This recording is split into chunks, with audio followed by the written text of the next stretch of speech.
ಆತ್ಮೀಯ ವೀಕ್ಷಕರೇ ನಮಸ್ಕಾರ. ಈ ಒಂದು ವಿಡಿಯೋದಲ್ಲಿ ಒಂದು ಇಂಟ್ರೆಸ್ಟಿಂಗ್ ಅಂಡ್ ಸೂಪರ್ ಆದಂಥ ಒಂದು ಮಾಹಿತಿಯನ್ನು ಕೊಡ್ತಾ ಇದ್ದೀನಿ.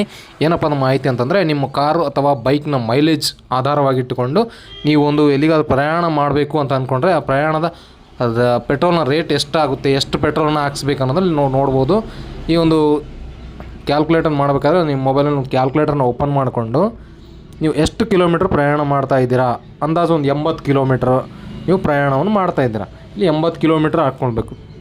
ಅಂದರೆ 80 ಕಿಲೋಮೀಟ್ರದ್ದು ಹೋಗೋದು ಮತ್ತು ಪ್ಲಸ್ 80 ಕಿಲೋಮೀಟ್ರ್ ಮತ್ತು ಬರೋದು. 80 × 2 = 160 ಕಿಲೋಮೀಟ್ರ್ ಆಯಿತು. ಟೋಟಲ್ ಅಪ್ ಆ್ಯಂಡ್ ಡೌನ್ ಬಂದ್ಬಿಟ್ಟು ನಮಗೆ 160 ಕಿಲೋಮೀಟ್ರ್ ಆಯಿತು. 160 ಕಿಲೋಮೀಟ್ರ್ ಪ್ಲಸ್ ಒಂದು 5 ಕಿಲೋಮೀಟ್ರ್ ಎಕ್ಸ್ಟ್ರಾ ಹಾಕೋಣ. ನಾವು ಅಲ್ಲಲ್ಲಿ ಒಂದು ಬೇರೆ ಕಡೆ ತಿರುಗಾಡಬೇಕಾದ್ರೆ ಒಂದು 4-5 ಕಿಲೋಮೀಟ್ರ್ ಎಕ್ಸ್ಟ್ರಾ ಇರುತ್ತೆ ನೋಡಿ. ಒಂದು 5 ಕಿಲೋಮೀಟ್ರನ್ನ ಎಕ್ಸ್ಟ್ರಾ ಆಗಿ ಹಾಕ್ತಾಯಿದ್ದೀನಿ.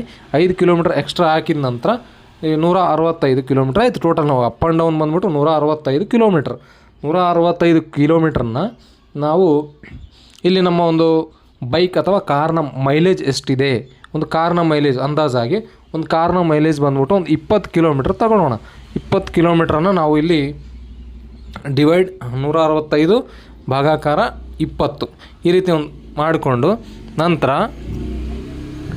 ಇಂಟು ನಮ್ಮ ಒಂದು ಪೆಟ್ರೋಲ್ನ ರೇಟ್ ಏನಿದೆ, ಈ ಪ್ರಸ್ತುತವಾಗಿ ಒಂದು ಪೆಟ್ರೋಲ್ ಅಥವಾ ಡೀಸೆಲ್ನ ಪೆಟ್ರೋಲ್ ರೇಟ್ ಬಂದ್ಬಿಟ್ಟು 109 ರೂಪಾಯಿ ಇದೆ ಒಂದು ಲೀಟ್ರಿಗೆ.